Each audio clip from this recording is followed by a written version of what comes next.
Hey guys, TheJaseDawg here, and welcome back to This Week in WWE with TheJaseDawg. So this one's a little bit late, but I still brought it to you before Raw. That's right.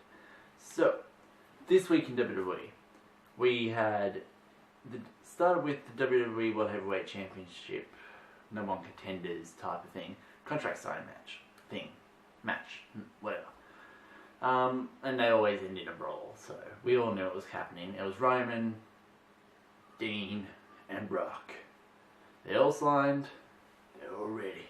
Dean walks over, boom, chest bumps Brock, big mistake, threw him over the table, hit Reigns, then Brock grabbed the table and he rammed it into Reigns' face, and then he grabbed Dean, F5'd him, hasn't seen the Suplex City just yet.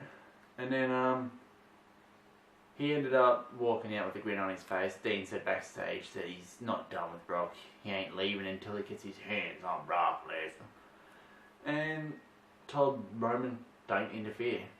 I got this. And then we had Ziggler versus Owens for the third match in, so one each, both one each, 1-1. And Dolph won with a dirty pin win. That's not how you end that type of shit. So hopefully, at Fastlane, we will see them versus each other in a final of this rivalry. And Owens will probably win, but I'm not giving you my prediction until the match has been named, and I'll do my prediction video for Fastlane. And then we had Miss TV with a special guest, Y2J Chris Jericho. Now Jericho ended up hijacking it and making it the highlight reel, and Miz wasn't too happy, but not much he could do. And they talked about AJ, about how they both lost to him. Miz lost teeth to him, eating Jericho up inside that he lost to AJ. Blah blah blah. AJ came out. Miz attacked Jericho from behind. Brawl ensued. AJ was last in the ring standing, Jericho was outside the ring, Miz was laid out. And yeah, so, getting hyped up for their match that they're going to have on SmackDown, which is in this episode. Stay tuned, guys. Then we had Ryback's new attire, well, newer attire. He lost to Bray, I'm pretty sure. It's got an R on the front and Feed Me More on the back. Oh, not Feed Me More, big guy on the back. And he's got his shirt and his, what do you call it, waist type of weight thing. Weight belt, I guess, waist belt. So it's a big guy on it. Rose and Titus had a match. Now, I wouldn't include this match on my thing if it wasn't for the fact of what happened later on, which I'll get to. Now, Titus, as we all know, has been on a bit of a winning streak. He ended up losing to Rose, which was funny as. Then Dean ended up calling out Brock. Brock comes out, and pretty much Dean called Suplex City soft and saying that Brock couldn't get it up, couldn't get it hard, and that Heyman's holding his nuts. So Brock came out pissed. Sorry, got a cold. And they ended up fighting. Brock was destroying him. Hit him with an F5. I can't remember if he sent him to Suplex City or not. But hit him with an F5, left him in there, walked up halfway up the ramp, turned around. Dean's like, come on, I ain't done, son of a bitch. I ain't done. So he came back down. He was about to beat him up. Roman came out. I was like, what the fuck are you doing?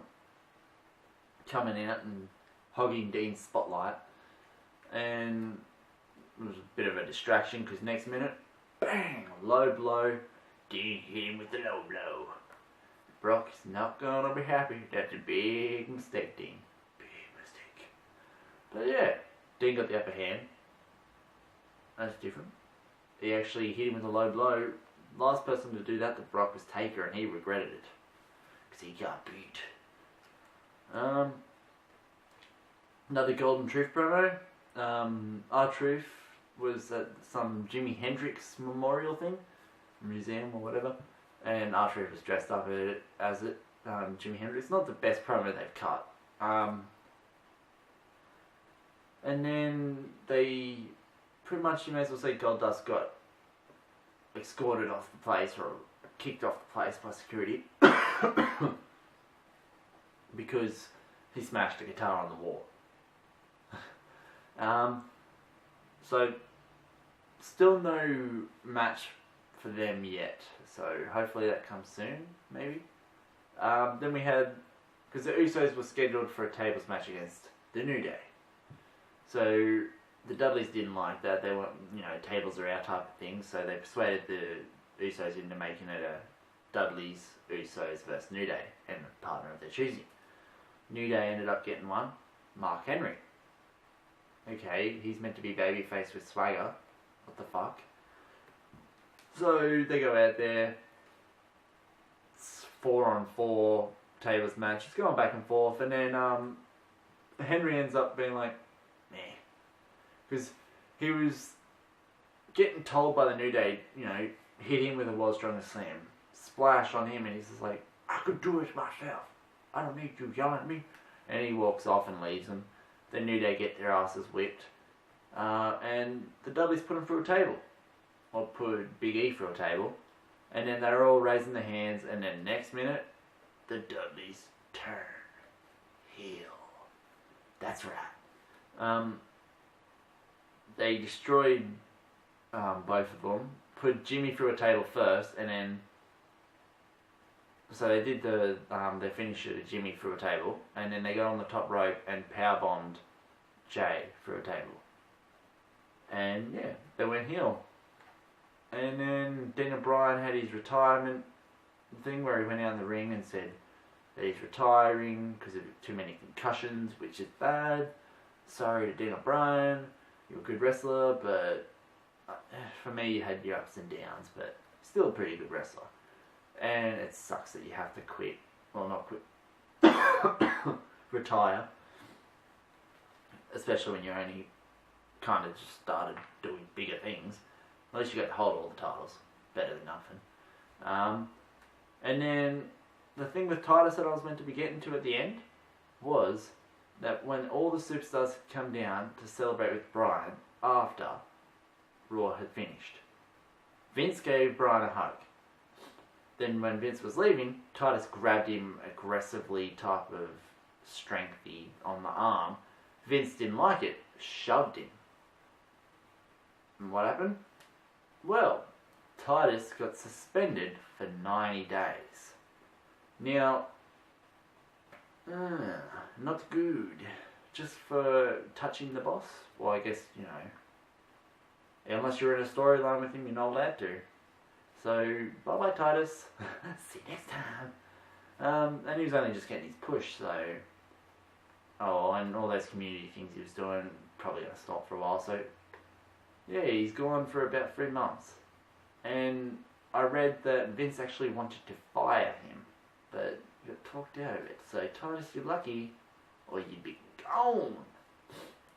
And, yeah, Bryan said something funny about how, him and Brie want to start going for kids soon. I'm trying for kids.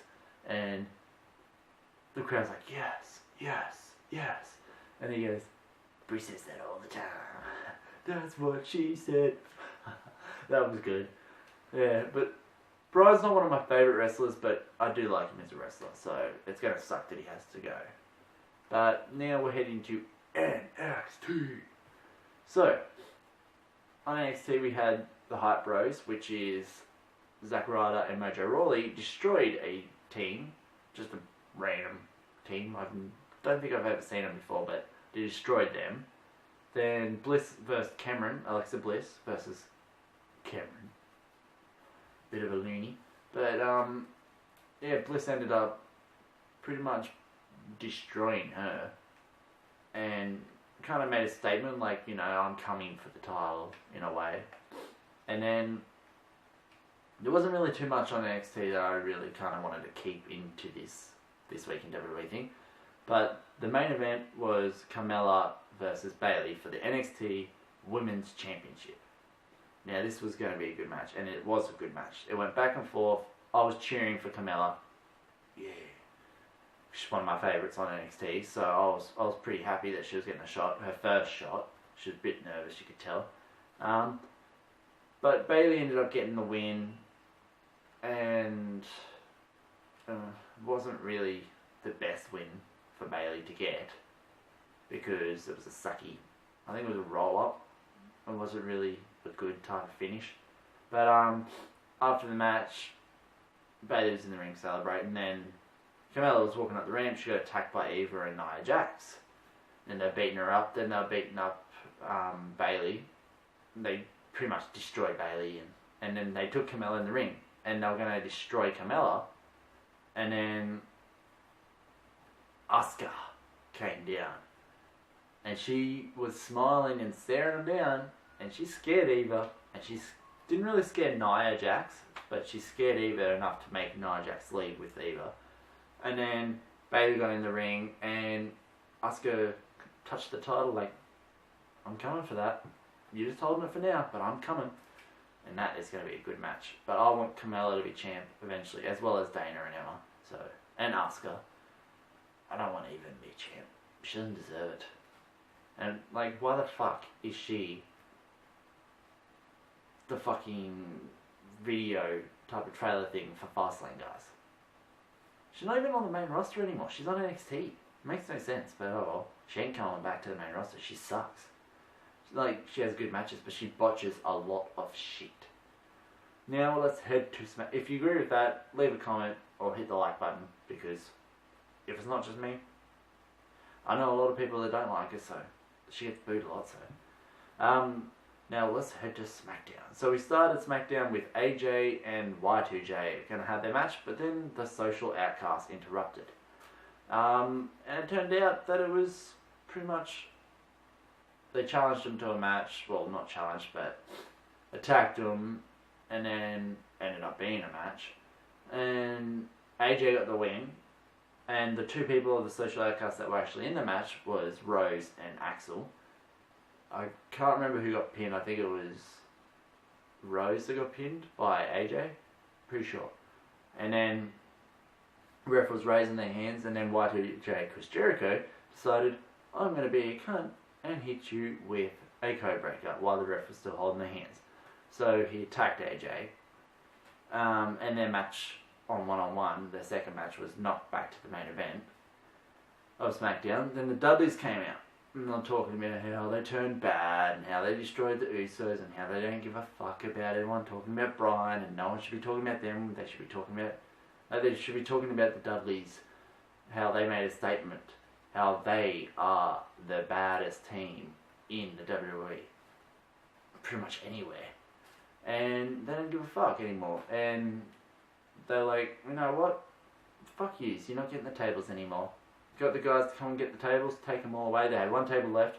And he's like, this is the last time you're going to hear it. T-Von, get the... And then stop there. And then they knocked the table down after dropping the mics. Knocked the table down and carried it off. No more tables. Maybe it's Dudleyville is now a table-free zone. I don't know. It's not like the Dudleys, but I guess it's something that we're going to have to get used to, guys. Maybe it's going to be Dudleys versus Usos at Fastlane. Tables match? I don't think so. Maybe just a normal match. Now, one of my favourites, Sasha Banks versus Naomi. Now, that was a pretty good match. It was back and forth. Becky was at the announce table, and Tamina was at ringside. And it ended up, Becky got attacked by Tamina, like how Sasha got attacked on Raw. And, Sasha came out, helped, and it was fucking intense, guys. So Tamina just rammed Becky into the into the barricade, and then turned around. Sasha shoved her into the chair, and then when Tamina came back, she fucking boom, booted her, and she toppled over the chair with the chair when the chair fell over, and then on the back of the head, on the back of her head / neck. I was like, oh, it was good. And then she got back in the ring. Naomi tried to roll her up. She got out of it, locked in her bank statement. Tap, tap, tap. That's right. Sasha got the win. because she's the boss. And then we had the main event, which was AJ Styles versus Y2J Chris Jericho. And it was pretty intense. It was going back and forth, but AJ was still kind of reeling from that cheap code breaker shot that he got earlier. And it ended up coming down to the point where AJ had locked in, he was going for his finisher, got reversed, put into the walls of Jericho. Then he got out of that. And then he went and locked in the calf crusher. Jericho got to the rope. He almost tapped. Almost. Then AJ... they were out of the ring, and then he got back in. Like, he threw Jericho back in. Jumped up on the apron. Jumped on the rope. And as he jumped, Jericho pushed the rope, and he landed on top of the rope, which fucked him up. Jericho threw him into the... Irish whipped him hard into the corner. And then when he bounced off that, he ended up got hit with a code breaker again. And because he's been hit with one already earlier that night... WWE, what the fuck did you do? AJ lost the match because of that. I was not pleased. That was a stupid move for WWE to do that. Why did you do that? AJ should have stayed. Like, it should have been a rivalry between him and Jericho that went all the way to Fastlane, with AJ winning every single time, and Jericho getting so pissed off that he would sell the heelness bad that he would make AJ push even higher up. Like, AJ is already high on the ranks, but he would get pushed up even more because Jericho is always losing to him, and Jericho's a big guy. Like, not big guy, but big in the WWE. But I guess now it's one apiece. Maybe we'll have one Fastlane, the rubber match. They should have it at Fastlane. That should be a match at Fastlane, not on Raw or SmackDown. One-on-one, AJ Styles, Chris Jericho at Fastlane. Do it now. Now, guys, that's the end of this episode of This Week in WWE. I know it's a bit late. I'll try and keep it up to date in this week coming. So, if you like this episode, make sure you hit that like button hard, but not too fucking hard. Don't break your computer. And guys, if you want to follow me on Instagram or Twitter, the links are in the description down below. And guys, don't forget, why not, if you're already here, hit that subscribe and spread the word of the TheJaseDawg. Get this thing all par in this fucking YouTube. And guys, as always, stay awesome. The TheJaseDawg is out of here. See you.